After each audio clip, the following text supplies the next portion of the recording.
स्वागत है आप सबका फिर से सूफी ट्रैम्प हियर में। कुछ बातें आपकी, कुछ मेरी, कुछ थिएटर की, कुछ साइंस की, कुछ फिलॉसफी की, कुछ मैथमेटिक्स की और अब कॉन्स्पिरेसीज की भी। क्योंकि बात यह है कि इंसान हमेशा से अपनी इस जिंदगी से एक परी की जिंदगी इमेजिन करता रहता है। इसी वजह से कॉन्स्पिरेसीज का जन्म होता है। इसी वजह से ऐसी कहानियां जन्म लेती है कि यार मैंने रास्ते में भूत देखा था। हमारी दादी सुनाया करती थी, दादा की कहानियां जिन्होंने सुनाई थी, एक भूत नहीं चुड़ैल की कहानी है। क्योंकि हम हमेशा कॉन्स्पिरेसी में जीना पसंद करते हैं और उन्हीं सबके अराउंड एक मिथ बस्टर सीरीज चालू कर रहे हैं।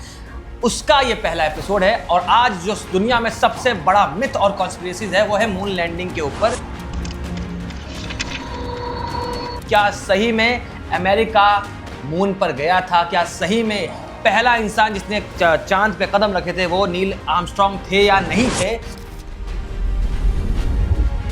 इसी के ऊपर ये बात होने वाली है। बहुत सारे ऐसे एविडेंसेस मिलते हैं जो तथ्य की तरह वो लोग पेश करते हैं, जो साबित करते हैं कि शायद मून लैंडिंग नहीं हुई थी। उन्हीं के ऊपर बात करेंगे। मून लैंडिंग ना होने के बहुत से रीजंस भी है, लाजमी रीजंस भी है। स्पेस का रेस चालू हो रखा था, उस समय इतनी टेक्नोलॉजीज नहीं थी। उस समय जो हमें फोटोज मिलती है उसमें ऐसे सितारे नहीं दिखते, उसमें हमें दिखते हैं कि हमारे पास शैडो लगा रही है। बहुत सारी बातें हैं जो कि साबित कर देती है कि शायद मून लैंडिंग फेक थी। और उसी के अराउंड एक इंसान ने किताब भी लिखी थी कि we never went on moon.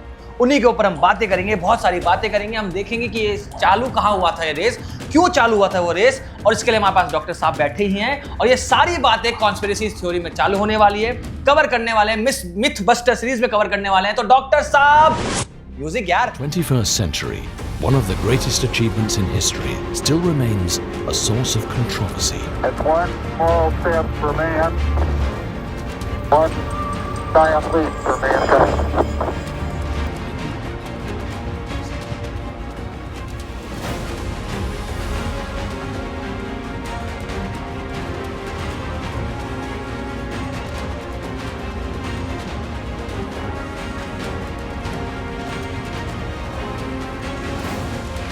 Choose to go to the moon in this decade and do the other things, not because they are easy, but because they are hard.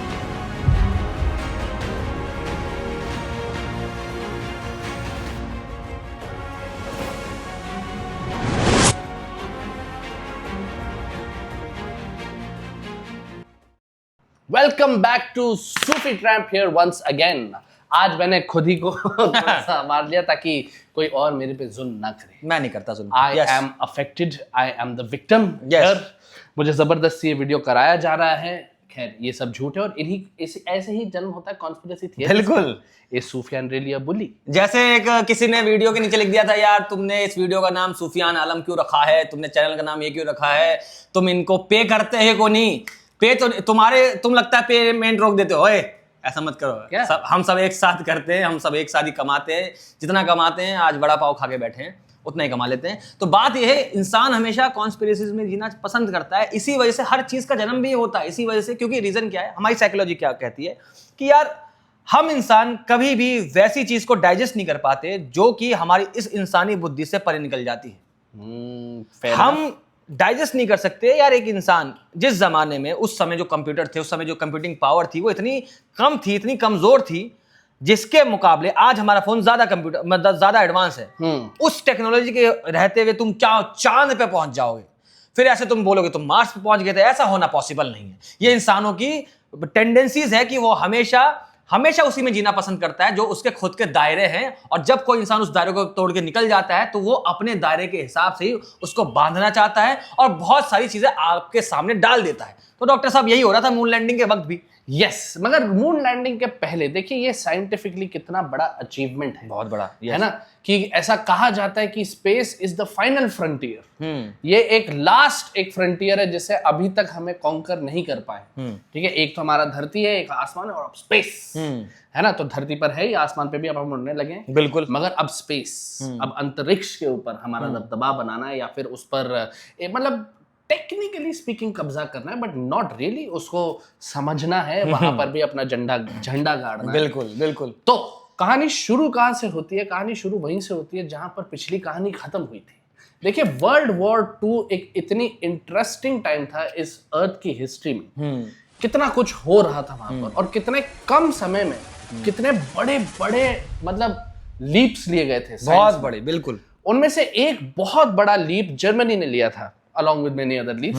जैसा कि मैं कई सारे वीडियोस में कह चुका हूँ, वर्ल्ड वॉर 2 के कई सारे सोल्जर्स ऐसा कहते हैं कि जब भी हम जर्मन्स को हरा देते थे, अपने हथियार फेंक के जर्मन गन्स उठा लेते थे। बिल्कुल, उनकी टेक्नोलॉजी बहुत बेटर थी, ऐसा लोगों का मानना था।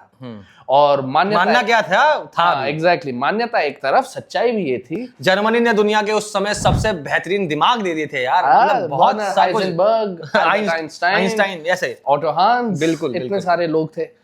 तो इसमें से एक बहुत बड़ा अचीवमेंट था द V2 रॉकेट।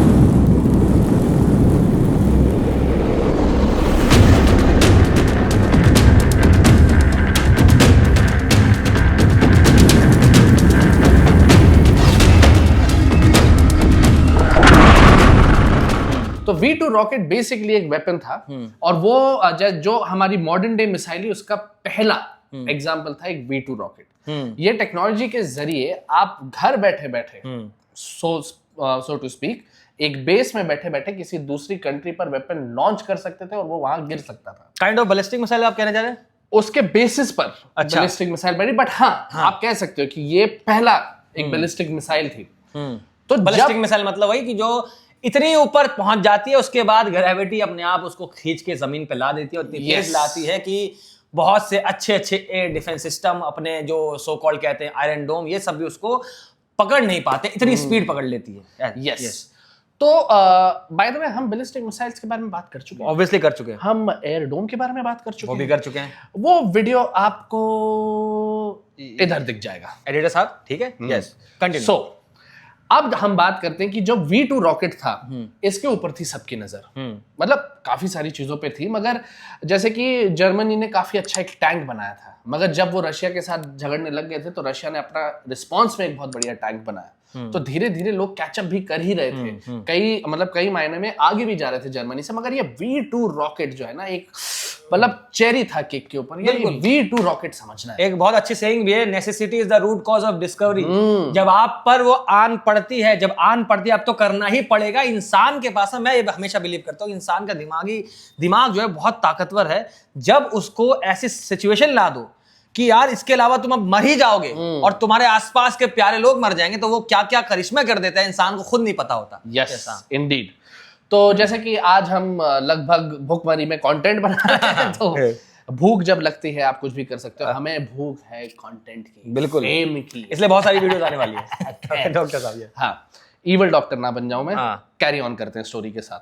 तो जैसे जैसे जर्मनी वॉर हारने लगा, रशिया बहुत बड़ा खिलाड़ी इस वॉर में, और अमेरिका, ये इतने बड़े खिलाड़ी इसलिए भी थे क्योंकि बाकी जो यूरोप था वहां पर इतनी तबाही मचा रखी थी जर्मनी ने कि उनकी प्रायोरिटी और कुछ नहीं थी कि भाई ये जो हमारा टूटे फूटे घर है, जो हमारे लोग बिखर गए, डिस्प्लेस हो गए, अफेक्टेड हैं, यहां से पहले मूव ऑन करना है, उनकी वो प्रायोरिटी। मगर रशिया और अमेरिका ने उतनी सारी कैजुअलिटीज, रादर उतना डिस्ट्रक्शन नहीं देखा था कंपैरेटिवली। ये सिर्फ ऐसा नहीं है कि वहां का डिस्ट्रक्शन नहीं हुआ, उनके लोग नहीं मरे, मगर कंपैरेटिवली उनके पास एक अपर हैंड कि यार हम जो है ना, हम थोड़ा आगे बढ़ते हैं। और एज सुपर पावर्स तो एमर्ज हो ही गए थे दोनों। तो V2 रॉकेट के पीछे दोनों सबसे पहले गए।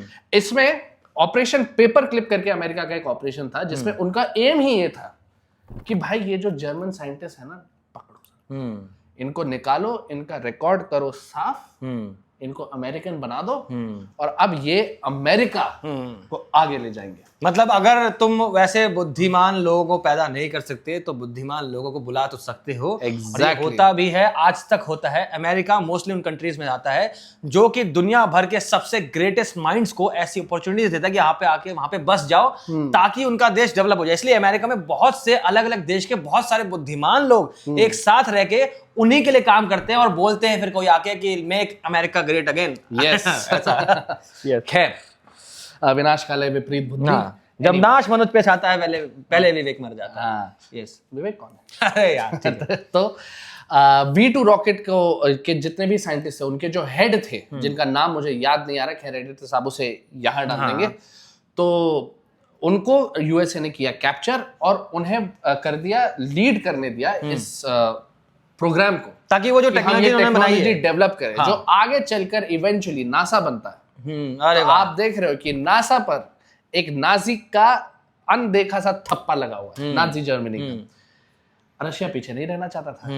लेकिन क्या है कि उस समय भी फॉर साइंटिस्ट, जैसा मैंने कहा था कि ऐसे देखा जाए तो थोड़ा ज्यादा लिबरल, थोड़ा ज्यादा ओपन अमेरिका था, रशिया थोड़ा अथॉरिटेरियन था, डेमोक्रेटिक नहीं था उतना ज्यादा।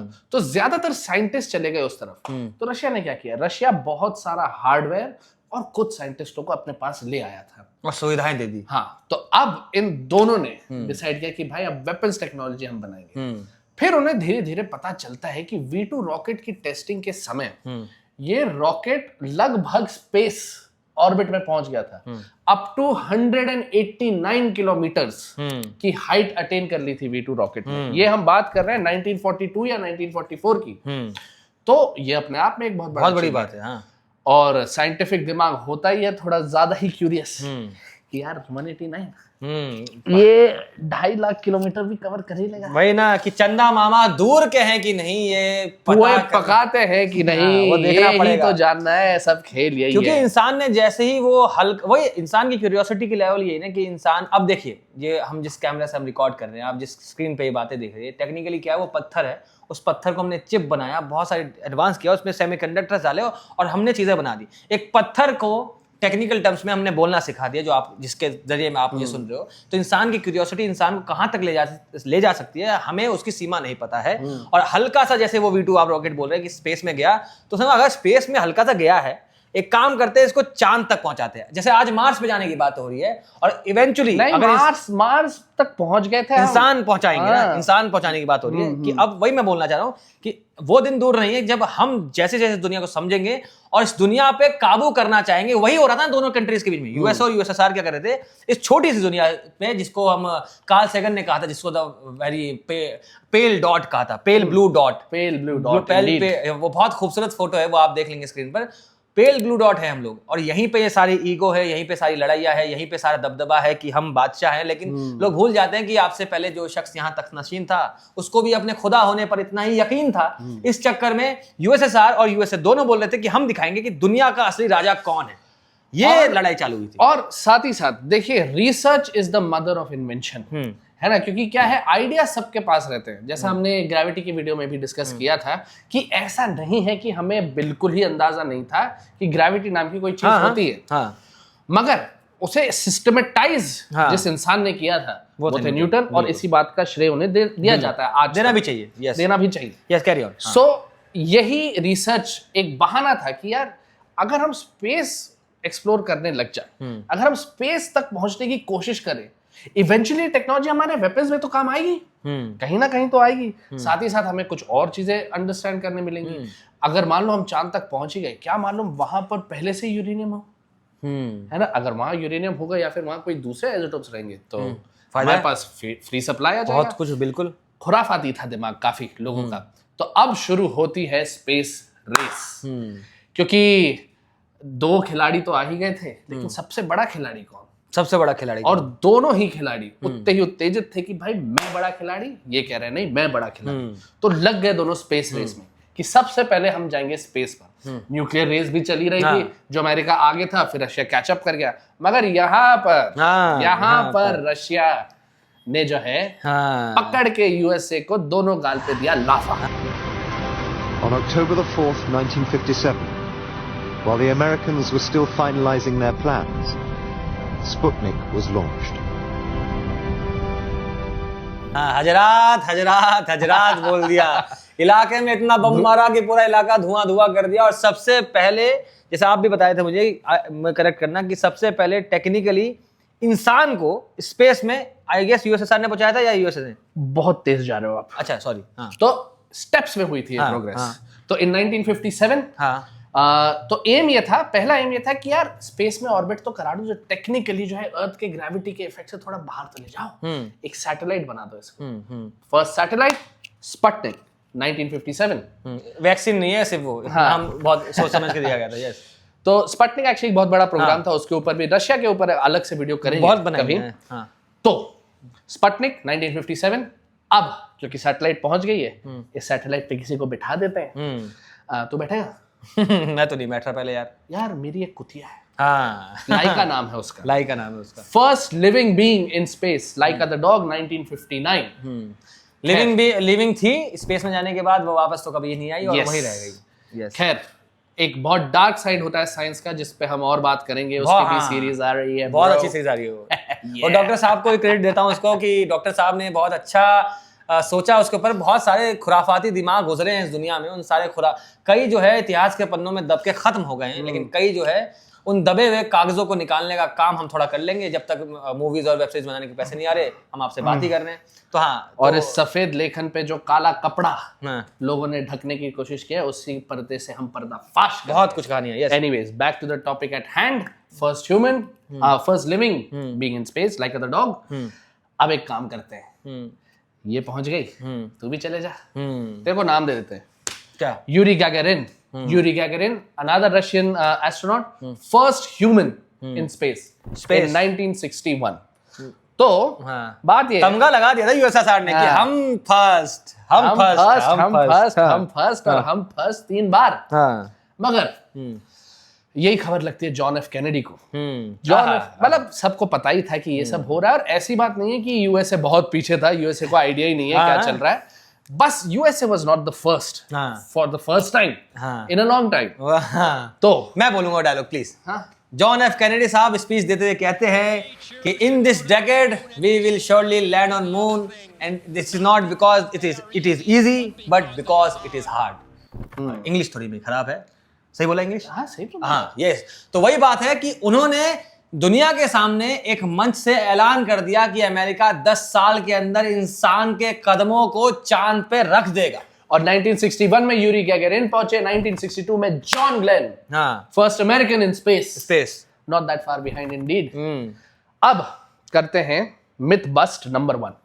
पहले एक आपको मैं समझाना चाहूंगा, बहुत मूवी बहुत खूबसूरत मूवी है, द आई गेस नाम है उस मूवी का, the first man, Neil deGrasse Tyson के ऊपर ही है। उसमें भी वो सीन दिखाया गया है कि जब सॉरी टायसन साहब, देखिए ये नील में इन्होंने कर दिया, हो गया।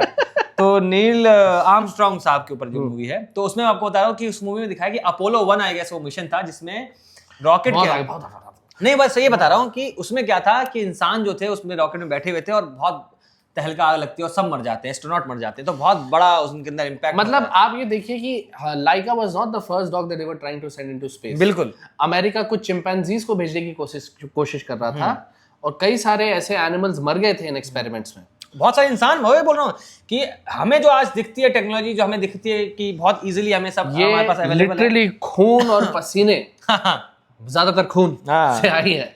हम देखो हम कितने, आप अपने से रिलेट करिए, आप कितने डरते हैं, मैं कितना डरता हूँ। हम सब बहुत डरपोक हैं। हम एयरप्लेन में बैठते हैं, हम बहुत सारे सब जो एथिस्ट भी होते हैं कभी कभी वो भी भगवान को याद कर लेते हैं अगर हल्का सा टर्बुलेंस आता है, क्योंकि इंसान का दिमाग तैयार नहीं है इस चीज को। इंसान को आदत है कंट्रोल करने की। हमारे पास हाथ में, आप बाइक चलाते हैं, आप कार चलाते हैं, कार और बाइक का एक्सीडेंट आपको इतना डराता नहीं है। जब आप प्लेन में होते हो आपको ज्यादा डर लगता है। क्यों? आपके हाथ से कंट्रोल निकल जाता है। आपको पता है कि ये जो चीज है वो पायलट संभालेगा। आप ऊपर से जब जमीन को देखते हैं तो आपको सारी परेशानियां एक मोमेंट पर देखेंगे खत्म हो जाती है। बस एक परेशानी रहती है कि भैया ये उड़ा है, पंछी उड़ तो गया है, लैंडिंग करनी पंछी को आती है कि नहीं, यहाँ सारे सवाल आ जाता है। तो यही हमारी टेंडेंसीज है। एग्जैक्टली। तो अब पहला मिथ तोड़ देते हैं। हाँ, जॉन एफ कैनेडी साहब ने कह तो दिया था कि we will reach the moon within this decade. Yes. दिक्कत की बात ये थी 1963 में ही उन्हें मैं उनका नाम भूल रहा हूँ, है ऑसवाल्ड था कुछ, तो ऑसवाल्ड नाम याद नहीं आ रहा, उन्होंने गोली मार दी। जॉन एफ कैनेडी साहब मर गए, मगर लेगेसी छोड़ गए थे। बड़े बड़े लीडर्स को लगता है गोली मार के लोग सोचते हैं शांत करा देंगे, लेकिन शांत होते नहीं है, वो अमर हो जाते हैं। हमारे साथ महात्मा गांधी साहब के साथ भी वही हुआ है। उनको लगता है कि उनको मार दिया गया है, उनको कभी नहीं मारा जा सकता। ऐसे लोग कभी नहीं मरते जो इतना विजन लेके आते हैं, क्योंकि उनकी मौत ये साबित कर देती कि अब ये अमर हो जाएंगे। तो वो उनके साथ वहां पे हुआ था। जो इंसान जीते जी महात्मा कहला गया, उसको मारने के बाद आप कैसे मारोगे? तो वो वही बात है। एक बहुत अच्छा सुकरात के ऊपर है कि सुकरात को आप सोक्रेट्स कहते हैं, उनको जहर दिया गया था मारने के लिए। वो प्याला पी गए थे, उनको पता था मैं मर जाऊंगा। तो एक बहुत अच्छी शायर ने कहा था कि उस प्याले में जहर नहीं था, वरना सुकरात मर चुका होता। और आज तक सोक्रेट्स आप पढ़ते हैं, आप देखते हैं, आज भी जिंदा है, हमारे बीच में हमेशा जिंदा रहेगा। आप विवाद कर सकते हैं, आप डिस्कस कर सकते हैं, आप डिबेट कर सकते हैं, लेकिन आप उनको नेग्लेक्ट नहीं कर सकते। यही Exactly. सारे बड़े लीडर्स की बातें हैं। फिर चाहे वो कुछ भी ना कह हाँ, रहे हैं, हाँ। ये बात दोनों तरफ जाती है। हाँ। जो सही कह रहा है उसे भी आपको उतनी तवज्जो देनी पड़ेगी, जो गलत कह रहा है हाँ। उसे भी आपको तरीके से चुप कराना जी, पड़ेगा। बिल्कुल, बिल्कुल। अगर आप सोसाइटी में शांति और अमन चाहते हैं तो। Yes yes yes. खैर, मूविंग ऑन फ्रॉम दैट, हाँ। तो अब जॉन एफ कैनेडी तो मर गए थे, मगर ये जज्बा अभी भी था कि यार मून तक पहुंचेंगे। तो नासा ने क्या किया, नासा ने कहा भाई बनाते हैं पूरा प्रोग्राम, है ना, बकवास नहीं, time for time wasting is gone, हम पहुंचेंगे मून पर। उन्होंने कहा कि यार बड़ा सिस्टमैटिक प्लान बनाया।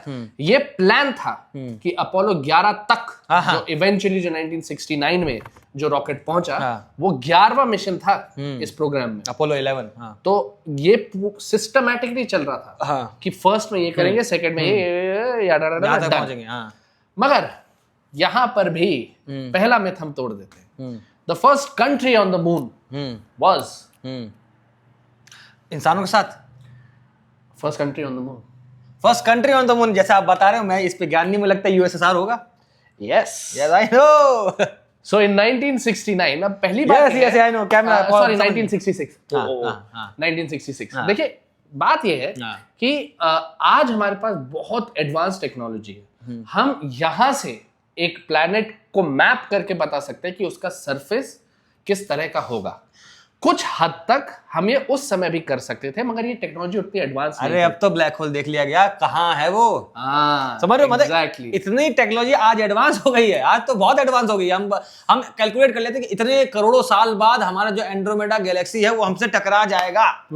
ये टेक्नोलॉजी आज तक पहुंची। उस समय सोचिए, उस समय तो भैया आपके पास ऐसा नहीं था, फोन निकाल। सवाल ये था कि यार मून पर जाएंगे, मून पर है क्या? तो कई सारे मिशंस गए थे, रशिया के भी गए, अमेरिका के भी गए, ऑर्बिट किया समझने के लिए कि भाई कर पाएंगे कि नहीं। और रशिया ने कहा कि यार एक बार लैंड कराना पड़ेगा दोस्त, है ना। मान लो हमें तो यहाँ से वो पत्थर दिख रहा है, मान लो वैसा ना हो तो रॉकेट लैंड करते ही धंस जाए, तो क्या फायदा? बिल्कुल बिल्कुल। तो हमें टेक्नोलॉजी अलग करनी पड़ेगी, शायद इंसान चांद तक पहुंच ही नहीं पाएगा। तो उन्होंने अपना लूना 9 नाम का एक मिशन भेजा, and that was the first soft landing on moon. वाह। तो विद इन द डेकेड पहुंचाने का जो सपना था वो भी टूटता हुआ नजर आ रहा था, मगर उनका इंसान था। हाँ, उनका इंसान था। एग्जैक्टली। हाँ। जॉन एफ कैनेडी ने कहा था that we as a country, as a people will reach moon first. तो इंसान तो भाई अमेरिका का ही जाएगा। हाँ। तो 1966 के आसपास अपोलो मिशन भी लॉन्च होना शुरू हुए। तो पहला जो अपोलो मिशन था उसका मकसद ये था कि जो उनका बेसिकली स्टेजेस में चलता था ये रॉकेट। उनका एक व्हीकल उनको स्पेस तक लेके जाएगा, वहां से एक मॉड्यूल, उनको कमांड मॉड्यूल कहते हैं उसे, वो ऑर्बिट करेगी, और वहां से फिर एक लूनर मॉड्यूल जाएगी खाली नीचे तक, ठीक है, जो एक्चुअली बिल्कुल मून पे लैंड करेगी। तो ये कमांड मॉड्यूल को उन्होंने भेजा स्पेस में। अनफॉर्चुनेटली, जैसे कि हम कहते हैं कि खून ज्यादातर फैक्टर है यहाँ पर, कुछ फॉल्टी वायरिंग की वजह से और एक ऑक्सीजन रिच एनवायरनमेंट की वजह से, वायरिंग की वजह से लगा स्पार्क, ऑक्सीजन रिच एनवायरनमेंट की वजह से लगी आग, सारे के सारे एस्ट्रोनॉट्स मर गए। भाई बहुत क्यूरियोसिटी जो है ना, curiosity, I guess curiosity comes with cost. वो कॉस्ट बहुत बड़ा चुकाया है, बहुत सदियों तक बहुत लोगों ने। Yes. तो वो तो वहां पर हुआ था अपोलो 1 Indeed. मिशन। बहुत अच्छी मूवी है, देखना, the first man I guess नाम है उसका। हाँ। तो अब क्योंकि 3 लोग मर गए, तो अमेरिका ने कहा यार भाई देखो ऐसा तो नहीं कर सकते, है ना। कई जानवर भी मर चुके हैं, टेस्टिंग के दौरान भी कई दिक्कतें आई हैं, ह्यूमन कॉस्ट नहीं ऐड कर सकते। अगर यहाँ, क्योंकि उन 3 लोगों को पहुंचाने के लिए कई हजारों लोग ग्राउंड पर रुके थे। 4 लाख के करीबन लोगों ने इस प्रोजेक्ट पे काम किया था, नासा के। अराउंड 4 लाख लोगों ने उस समय नासा ने इकट्ठे किए थे। दुनिया के सबसे शार्पेस्ट माइंड बैठे हुए थे, इंडियंस भी बैठे और थे। ये नहीं है खाली शार्पेस्ट माइंड की बात नहीं है भाई, असेंबली करने के लिए आपको मजबूर लगेंगे, और उन्होंने सबको इंक्लूड किया, बहुत बड़ा सबकी उतनी ही अहमियत दिखाई। तो 4 लाख में सब शामिल। तो एनीवेज, तो उन्होंने फिर ये देखा कि यार नहीं, ये बहुत ज्यादा हाई कॉस्ट है। मान लो अगर ये बार बार होते रहा तो क्या चांद तक पहुंचने के लिए 10-15 लोग मर जाएंगे? ये तो जायज नहीं है। और इमेज कितनी खराब हो जाएगी ना, इमेज खराब होगी। एग्जैक्टली, इमेज खराब होगी। उस जमाने में इवेंचुअली अपोलो मिशन पर $25 बिलियन खर्च हुए थे, जो आज के हिसाब से $200 बिलियन है। ठीक है, उसका 5 टाइम्स करो तो ट्रिलियन हो जाता है। तो ज्यादा दूर नहीं है ट्रिलियन से, अगर आप ऐसे देखा जाए तो पैसा भी बहुत खर्च हो ही रहा था। तो जो अपोलो 2 और 3 मिशंस थे उनको किया कैंसिल। नहीं, अब जो है चेंज करना पड़ेगा, थोड़ा सा अपने को अप्रोच चेंज करनी पड़ेगी, धीरे धीरे स्टेप वाइज जाते हैं। तो इन शॉर्ट मैं आपको ये बता देता हूं कि अपोलो 4 से लेके अपोलो 10 तक क्या हुआ। अपोलो 4 में उन्होंने पहले तो रॉकेट को ऊपर ले जाने का देखा, रॉकेट जा रहा है, थोड़ी बहुत गड़बड़ी थी, उसको ठीक की। फिर कमांड मॉड्यूल को घुमाया, कमांड मॉड्यूल जा रही है, ग्रेट। फिर उन्होंने लूनर मॉड्यूल को टेस्ट किया, जा रही है, ग्रेट। अब तक सब अनक्रूड है। अब बिठाया क्रू को, क्रू भी बढ़िया से ये करके लैंड कर, मतलब इवेंचुअली वो सी में गिरते थे, तो क्रू भी आ गया वापस। अब आता है अपोलो 10, जिसको फेमसली कहा जाता है द ड्रेसिंग रिहर्सल। तो ड्रेसिंग रिहर्सल एक ट्रेडिशन होता है कि बाहर मेरे ख्याल से क्रिश्चियंस में कम, अमेरिका में थोड़ा ज्यादा, शादियों के पहले एक ड्रेसिंग रिहर्सल होती है। इनफैक्ट नाटक जब हम करते हैं तो नाटक से पहले एक लाइट रिहर्सल होती है, जो पूरा नाटक होता है वो, और बस ऑडियंस नहीं होती सामने, तो वो लाइट रिहर्सल की तरह हो रहा है। तो ये, और कॉस्ट्यूम रिहर्सल भी होती है, कॉस्ट्यूम रिहर्सल भी होती है। ये एक ड्रेसिंग रिहर्सल थी कि शादी के जस्ट पहले लोग आते हैं, ड्रेसअप वेसअप करते हैं, देखते सब बढ़िया चला, ठीक है, अब कल एक्चुअल पार्टी। ये थोड़ा है, तो इसको फेमसली द ड्रेसिंग रिहर्सल कहा गया था। ये फाइनली अपोलो 10 मून के 15 किलोमीटर तक सरफेस के घूम कर वापस आ गया था। तो उन्होंने कहा नाउ वी आर रेडी, अब बस लैंड कराना है। लैंड कराना है, तो अब लॉन्च होता है अपोलो 11 तीन लोग बैठते हैं। 1969। ऐसा तो भाई हम कह रहे हैं, नहीं, मगर लोग जो हैं नहीं कह रहे। सोचो वो दिन क्या रहा होगा, दिन पूरा दुनिया में। अब मैं यहीं से चालू करता हूं। एंड इंडीड, मतलब कितनी बड़ी बात कही थी नील आर्मस्ट्रांग ने, one of the best quotes, कि one small step for man, a giant leap for man. वाह वाह वाह वाह भाई, बहुत बहुत खूबसूरत बात कही थी। मार भी दी ऐसी बात मुझे कि सीरियसली सोच के देखिए, उस समय 1969 में एक चीज इंसानों के सो कॉल्ड कैलकुलेशन से जो चालू होती है न्यूटन के वक्त से, जिसने ग्रेविटी बताई, आते आते थोड़ी फॉर्मूलेज आते हैं, चीज़ें आते हैं, उसी चीज़ को हमने टेक्निकल चीज़ों में अप्लाई करते हैं, उसी टेक्निकल चीज़ को हम कैलकुलेट करते हैं, समझते हैं, समझाते हैं, उसको ले जाते हैं उस इंसान को चांद के बहुत करीब। रॉकेट अपने थ्रस्टर, वो समय क्या हो रहा होगा वो जब बैठे होंगे तीनों बंदे और नीचे आ रहे होंगे, थ्रस्टर कह रहा कि इतना इतना रह गया, इतना रह गया, 3 किलोमीटर, फिर आगे 2, 4, और जब लैंड किया उसके बाद जब पहला इंसान नील आर्मस्ट्रांग अपने कदम को रखते हैं चांद पर, तो क्या महसूस हुआ होगा। उस बात को आप कभी सोचिएगा कि इंसान चांद में पहुंच गया, धरती को छोड़कर, सिर्फ कैलकुलेशन से, उम्मीद से, होप से, और इस बार तो रेस के वजह से। अब यहाँ पे सारी वीडियो का मेन मुद्दा आता है कि हमने वीडियो क्यों बनाई थी। ये तो हमने बहुत सारी कहानी बताई थी। मुद्दा आता है कि क्या क्या चीजें बोली जाती है कि मून लैंडिंग फेक क्यों है, जिसके बहुत अच्छे तथ्य भी है। बात ये, आपको लगता है कि आसमान कितना खूबसूरत है ना, नीला आसमान दिखता है, कभी आपको बादल दिख जाते हैं, उसके पीछे चांद, फिर तारे, फिर सूरज दिख जाता है, मगर दुनिया इतनी, जो ब्रह्मांड इतना वो नहीं है, इतना नरम नहीं है। आज मार्स के ऊपर कोई एटमॉस्फेयर नहीं है क्योंकि उसके पास उसका मैग्नेटिक फील्ड अच्छा नहीं था, जिस चक्कर में पूरा का पूरा मार्स जो है वो अब टेक्निकली उसमें बहुत कम एटमॉस्फेयर बचा है। अब सोच के देखिए, जिंदगी वहां भी हो सकती थी अगर उसके पास अच्छा खासा मैग्नेटिक फील्ड होता है। अर्थ के पास है, सारे कंडीशंस हैं, मगर जैसे जैसे आप धरती से दूर जाते हो, आपको इस दुनिया की, इस ब्रह्मांड की सच्चाई समझ में आती है कि डिस्ट्रक्शन से ही इस दुनिया का कंस्ट्रक्शन हो रखा है। एक पॉइंट पे जाके इतनी हाई रेडिएशन है कि इंसान सर्वाइव नहीं कर सकता। दूसरी बात वहां पर, दूसरी बात आप कह रहे हो लूनर मॉड्यूल लैंड कर गया, धीरे धीरे लैंड कर गया, तो भाई लूनर मॉड्यूल कहने को तो हम मॉड्यूल कह रहे हैं, तो बड़ी चीज है वो। वो गिर रही है ना, सॉफ्ट सरफेस, वो सब बताता हूं मैं। कहाँ है क्रेटर? सिंपल, सबसे पहला ये था कि भैया सबसे पहले तो रेडिएशन बहुत है। अब देखो, पहले धरती से बाहर जाते में रेडिएशन बहुत हो जाएगी, मर जाने चाहिए थे। फिर नासा और बाकी साइंटिस्ट बताते हैं कि भैया वो उस जोन में, उस रेडिएशन जोन में कुछ घंटे ही थे, और हमारा जो स्पेस शटल था, स्पेसशिप था, वो इतना था कि उसको बचा ले, एस्ट्रोनॉट बच जाएंगे, इसलिए वो रेडिएशन के जोन से बाहर निकल गया। अब चांद पे पहुंचते हैं। अब देखिए, बात ये हो रही है कि हम सबको पता है, बचपन से पढ़ चुके हैं कि ग्रेविटी जो है मून की 1/6 है, अराउंड 1/6 ऑफ अर्थ है। अब जब हमें पता है यार, सिंपल सी बात है, मैथमेटिक की इक्वेशन है, एक 1/6 टाइम्स है, तो हम थ्रस्टर जो ला रहे होंगे वो भी 1/6 के अराउंड हिसाब से लाएंगे। तो पहली बात तो वो जो थ्रस्ट होगा वो इतना नहीं होगा जो अपने धरती पे होता है। दूसरी बात ये चीज दिखती है, जब धरती में रॉकेट इग्नाइट करता है, बहुत मस्त विशालकाय धुआं दिखता है आपको। और वो सैटर्न 5 रॉकेट जो है, उसकी हाइट क्या थी पता है तुम्हें? क्या? 110 मीटर्स। कौन सा वाला? सैटर्न 5 जो उनका फर्स्ट रॉकेट था, जो इवेंचुअली मून पर लेके गया उन्हें, हाँ हाँ वो पूरा जो इनिशियल जो पूरा रॉकेट है, हाँ, जो अच्छा, वो 110 मीटर लंबा था। अरे वाह, अच्छा। मतलब हम जिस बिल्डिंग में बैठे हैं उससे भी लंबा। अब बात ये हो रही है 1/6 टाइम ग्रेविटी कम है, जब लैंड कर रहा है तो हमने थ्रस्टर ऐसे बनाए हैं, ऐसे मैनिपुलेट किया कि भैया आराम आराम से लैंड करे, ठीक है। जब लैंड वो करने लगा तो उस टाइप से इंपैक्ट नहीं आ रहा। दूसरी चीज सबसे बड़ी बता रहा हूं, आपको अर्थ में दिखता है कि बहुत बड़ा धुआं निकला, क्योंकि हमारे अर्थ में एटमॉस्फेयर है, हवा है, तो यहाँ पे जब कोई डस्ट पार्टिकल उड़ता है तो हवा टकराते रहती है और डस्ट को आसमान में कुछ देर तक रख लेती है। मगर चांद पूरा का पूरा वैक्यूम है, और अब वैक्यूम में जाके आपने बहुत पॉपुलर एक्सपेरिमेंट देखा होगा कि वैक्यूम में अगर आप एक हथौड़ा और एक बाल छोड़ेंगे साथ में तो एक साथ गिरता है, तो ऐसा धुआं नहीं बन सकता वहां पर। यह बात है, इसलिए वहां पर इतना सो कॉल्ड जो धूल उड़ी वो आराम से एक पैराबोलिक पाथ फॉलो करके गिर गई। सबसे पहले ये आ रहा था, ठीक है, क्या हाँ, ये आ रहा था। दूसरी बात जब यह कहा जाता है कि नील आर्मस्ट्रांग साहब के जो पैर के जो स्पेस सूट पहन के गए थे, स्पेस सूट पहन के गए थे, उसके जूते जो है वो तो एकदम सफेद, एकदम सपाट है, लेकिन वहां पर जो इंसान के कदमों के निशान दिखाए हैं वहां पे लाइनें पड़ी हुई है। तो भैया बहुत सिंपल सा रीजन है, बेवकूफ तो है नहीं वो। आप घर से निकलते हैं तो आप मस्त एक जूता पहन के निकलते हैं, यार वो तो चांद पे उतर रहे हैं तो वहां स्पेसशिप में उनके पास एक अलग जूता होगा, तो वो जूता वो पहने थे और उतरे थे।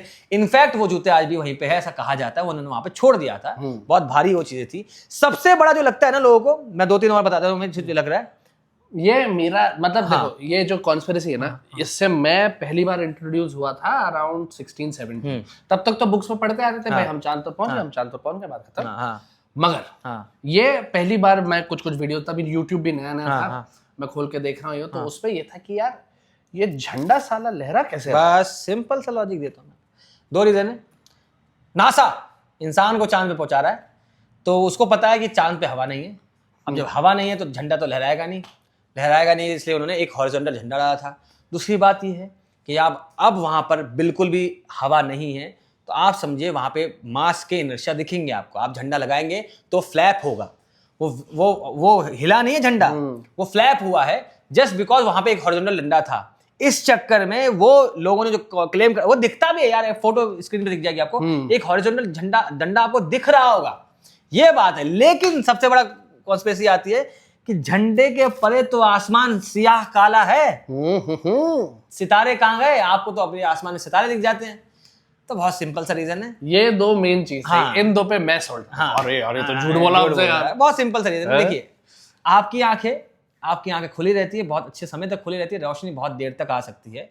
कैमरा थोड़ा अलग वे में काम करता है। कैमरा का एक शटर स्पीड होता है, वो बहुत कम टाइम के लिए, उस समय जो कैमरा इस्तेमाल किया जाता है बहुत कम टाइम के लिए वो अपना शटर खोल रहा था। और जब शटर बहुत कम देर के लिए खोलेगा तो रोशनी बहुत कम आएगी। आपके सामने एक सूरज है, इतना बड़ा सितारा, उसके पीछे जो बहुत दूर के सितारे उनकी रोशनी आ रही है, आप टाइम नहीं देंगे तो वो कैप्चर नहीं होगी। मगर फिर भी ऐसा कहा जाता है, जो उनकी फोटोज उन्होंने रिलीज की थी, उसको आप ब्राइटनेस आप थोड़ा देखेंगे, आपको हल्के हल्के सितारे दिखेंगे। और रीजन सिंपल सी बात यह है, आज तक इंसान चांद के एक ही साइड पे उतरा है, डार्क साइड पे नहीं उतरा है। तो जहां लैंडिंग हुई थी वहां दिन हो रहा था। आपको लगता है दिन में नीला, वही इंसान की टेंडेंसी क्या है, इंसान अपने इसी बुद्धि में रहना चाहता है, इसी शरीर में रहना चाहता है, तो उसके हिसाब से इंसान जो धरती पे वैसे चांद पे होगा। चांद पे कोई एटमॉस्फेयर नहीं है, इसलिए नीला आसमान नहीं है, वो सियाह कुछ 0 एटमॉस्फेयर की चीज है वहां पर। इस चक्कर में वहां पर लाइट वैसे फैलेगी नहीं, इस चक्कर में पीछे निहायती दिन में आपको सितारे दिख नहीं रहे। टाइम अच्छा देते उस कैमरे को तो सितारे कैप्चर कर लेता। ये बहुत बड़े बड़े बोले जाते हैं। लेकिन सबसे बड़ा क्या बोला जाता है कि आप देखिए मून लैंडिंग फेक होने के रीजंस ये है, उस समय टेक्नोलॉजीज जो थी ना वो बहुत पीछे थी आज के। तो उस समय आप कैसे पहुंचा सकते हो, इसके ऊपर भी बहुत सारे रीजंस है। आप समझिएगा कि 4 लाख लोगों की टीम काम कर रही थी और आपके फोन को बहुत सारे अलग काम करने होते हैं, इसलिए आपके फोन एक एडवांस टेक्नोलॉजी में है। वहां पर जो बनाई जा रही थी उनको एक स्पेसिफिक काम करना था, इसलिए वो सिस्टम काफी था उस चीज के लिए। तो वो भी एक मिथ जो बोलते हैं वो भी टूट जाता है यहां पर सबसे। और दूसरी चीज बताओ आपको, एक लूनर ऑर्बिट कर रहा है कोई सैटेलाइट, उस सैटेलाइट के आप फोटोज देख लेना इंटरनेट पे जाके, वहां भैया दिख गया है निशान चलता हुआ, कहां लैंड किया था वो दिख रहा है उस फोटोज में। तो नासा एक्चुअली गया, वहां लोग पहुंचे, वो तो अब वहां से इंडिपेंडेंट वो ले लीजिए। और सबसे बड़ी चीज मेरे भाई, यूएसएसआर जो कि इस रेस में उनके साथ था, वो कांग्रेचुलेट कर रहा है, कांग्रेचुलेशन कि आप चांद पे कदम आपने रख दिया, और सोच के देखिए, अगर होता तो भैया चीथड़ उड़ा देगा। और आपको एक बात ना बहुत गहराई से समझनी होगी कि ये जो कोल्ड वॉर का जो समय था, अगर आपको लग रहा है कि उस समय अमेरिका कुछ कर रहा है जिसके बारे में रशिया को भनक तक नहीं, आप गलत फहमी। बिल्कुल। तो खाली सिर्फ इतना नहीं था कि उन्होंने कॉन्ग्रेचुलेट किया और इन्होंने ये अचीवमेंट किया, ये वगैरह वगैरह, उन्होंने ये इंफॉर्मेशन वेरीफाई करवाई होगी।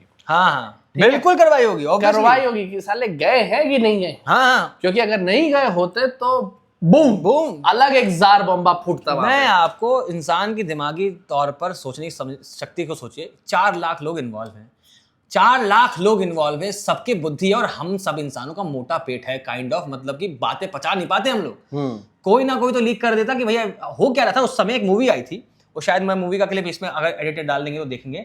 उस मूवी में क्या दिखाया था कि एक हीरो था, वो भागते भागते एक सीक्रेट एरिया 51 बहुत पॉपुलर बाय द वे, उस एरिया 51 में उन्होंने जानबूझ के एक ऐसा सेटअप किया था कि और स्टैनली कुब्रिक ने डायरेक्ट क्योंकि वो बहुत अच्छी बनाई थी कि उस मूवी में एक अलग मूवी थी कि बंदा भागता है, वो सेट के अंदर से घुस जाता है और भैया वो फेक लैंडिंग को करके निकल जाता है। इस चक्कर में और पॉपुलर हो गया कि भैया यहाँ पर तो ये इन्होंने सेट बनाया था। क्यों की एक और बहुत अच्छी फोटो है वहां पर, इमेजेस की दिशा जो है ना शैडोज की वो अलग है।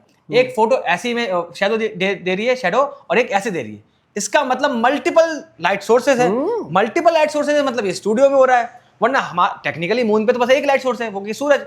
अब आप सोच के देखिए, बहुत सिंपल सी बात है, जो बात इंसान समझ जा रहा है उस समय अमेरिका दुनिया के सामने नाक ना कटाते तो वो नहीं समझेंगे। भैया वो लोग थे जो साइंटिस्टों के साथ उनको बुला के, बाबू आओ यहाँ बैठो, उनको इतना समझ नहीं आएगा कि भैया मैं कैसे, अगर कसम से फेक भी करनी होती ना, वो अच्छे खासे लाइट सोर्स को तरीके से करते दिखाते। रीजन क्या बोला जाता है कि चांद का सरफेस जो है, पहली बात तो वहां पे बिल्कुल कोई एटमॉस्फेयर नहीं है, उससे क्या होगा, लाइट फैलेगी नहीं, लाइट जाती है, और लाइट की सबसे अच्छी प्रॉपर्टी है रिफ्लेक्शन, रिफ्लेक्ट कर जाती है। अब वहां पे आपने एक बहुत बड़ा टावर से रख दिया अपना क्या नाम है, मशीन रॉकेट रख दिया जो भी जिसमें उतरे थे, लूनर मॉड्यूल, वहां पे आके सनलाइट टकरा रही है। अब जब सनलाइट टकरा रही है तो वापस भी निकलेगी, वो निकलेगी आपके थ्रू चली जाएगी, तो इसलिए शैडोज के एंगल अलग हो रहे थे। और प्लस मून का सरफेस आड़ा टेढ़ा है, तो आप जैसे आप पेंसिल को पानी में डालिए, रिफ्रैक्शन की वजह से पेंसिल टूटी हुई दिखती है लेकिन टूटी भी नहीं होती है।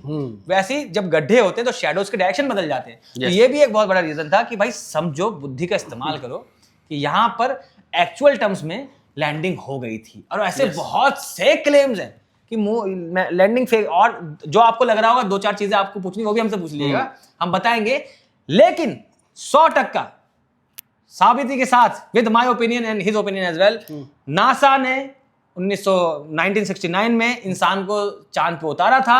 नील आर्मस्ट्रांग पहले इंसान थे टेक्निकल टर्म्स में जिन्होंने अपने कदमों को रखा था चांद पर, और वो डायलॉग बोला था कि one small step for man, one giant leap for mankind. और अगर अभी भी विश्वास नहीं हो रहा है तो चले जाओ नासा, मून रॉक पड़ा है वहां पे। मून, और वो जो मून रॉक लेके आते बहुत सारे, अभी भी जब जाते हैं लूनर मॉडल जब जाते हैं तो वो मून रॉक वहां से आते, टेस्ट करते रहो भाई, सेम मिलेगा मटेरियल। बात ये, आप कमियां समझो, जो कॉन्स्पिरेसी थ्योरी बनाती है 2 चीजें के लिए बनाती है, एक तो व्यूज के लिए बनाते हैं, ठीक है, कि भैया व्यूज मिल जाए। तब यूट्यूब था, अरे वो पॉपुलर तो तब भी थे ना, कि भैया मैं कॉन्स्पिरेसी लिख दूंगा, लोग मेरी बात करेंगे। और हुआ भी था, एक कॉन्स्पिरेसी थ्योरी वाले बंदे ने जब इस पे बात की थी, मैं नाम भूल गया उसका, वो पूरा का पूरा मीडिया लग गया था, उसको बहुत सपोर्ट मिलने लगा था। यस, तो ये चीजें होती है, कई सारे लोग आज भी हैं, बहुत है। इंटरनेट पे क्या करेंगे, कभी बोल देंगे मून जो है एक बहुत बड़ा क्या नाम है, घंटा सा है, खोखला है, ऊपर से आवाज करता है, ये कोई लॉजिक नहीं है इसका भाई, बस क्लिक बेट बनाने के लिए, आपको बहलाने के लिए बोल देते हैं। मगर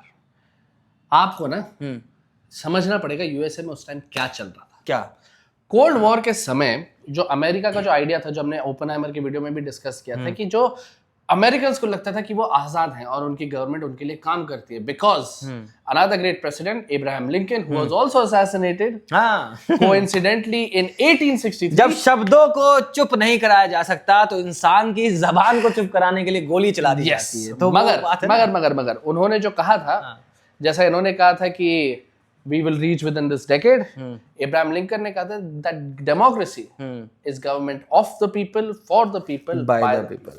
Yes. मगर वर्ल्ड वॉर 2 के बाद ये चेंज हो गया था। साथ साथ कुछ ऐसी चीजें घटनाएं हो रही थी, जैसे मार्टिन लूथर किंग की मौत हुई थी लगभग उसी समय। जो ब्लैक लोगों का जो सिविल राइट्स मूवमेंट चल रहा था उसको बहुत दबाने की कोशिश की गई थी, उसके अगेंस्ट प्रोपेगेंडा फैलाया जा रहा था, वियतनाम वॉर के सपोर्ट में प्रोपेगेंडा फैलाया जाता ताकि लोग सपोर्ट करें गवर्नमेंट को। तो लोग बहुत मिसट्रस्टिंग हो गए थे कि यार ये जो गवर्नमेंट है ना ये आगे निकलने के लिए हमसे झूठ कह सकती है, हमसे झूठ कह चुकी है, और इसीलिए शायद उन्होंने यहाँ पर भी हमसे झूठ कहा है। मगर तो झूठ तो नहीं कहा था, बहुत सारे और एक और मतलब जैसा कि मैं हमेशा करता हूँ कि जो गलत रहते हैं उनकी तरफ से भी थोड़ा कुछ बोल देता हूँ। उसमें बात यह है कि कॉन्स्पिरेसी वगैरह एक तरफ, मान लीजिए बहुत ही बढ़िया डायरेक्टर है स्टैनली कुब्रिक, बहुत बढ़िया बेसमेंट है एरिया 51 में जहां मून का सरफेस बना दिया, लैंड करा दिया, ये करा दिया और दुनिया को सच में बेवकूफ बना दिया। अगर कॉन्स्पिरेसी थियरिस्ट नहीं होते, इन चीजों पर सवाल नहीं उठते और इवेंचुअली आपको ये without beyond a shadow of a doubt ये प्रूव नहीं करना पड़ता कि हम वाकई वहां गए हैं, तो ये इंफॉर्मेशन वेरीफाई नहीं हो पाती। तो जैसा कि आपने पहले कहा था कि जो सही रहते हैं, जो ज्यादा बोलते हैं, उन्हें गोली मार दी जाती है, इसका मतलब ये नहीं है कि जो गलत बोल रहे हैं उन्हें भी गोली मार। बिल्कुल नहीं, डिबेट करो। हर तरह के सवाल उठाना सही बात होती है। आलोचना करो, मैं हमेशा बोलता हूँ आलोचना करो। यस, आलोचना भी करो और रचना भी करो। यस, लेकिन आलोचना कम करो, रचना ज्यादा करो। लोग क्या कर रहे हैं भैया, हम तो क्रिटिसाइज करते रहते हैं और ये करते रहते हैं, वो करते रहते हैं। यही थी इस वीडियो के बारे में बातें, और ये वीडियो आई गेस बहुत दूर तक जा रही है और ऐसी सीरीज बहुत दूर तक आते रहे। तो आप इस वीडियो को पसंद करिएगा तो बताइएगा जरूर, कमेंट में डालिएगा जरूर, और भी सारे तर्क दीजिएगा कि कैसे मून लैंडिंग फेक थी कि नहीं थी।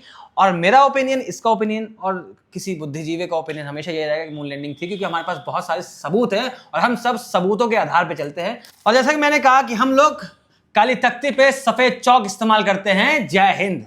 जय हिंद। क्या हुआ? It's time for time time heist. High. बिल्कुल देखिएगा जरूर। चल भाई चल, शूट करना है, ठीक है, चला जा।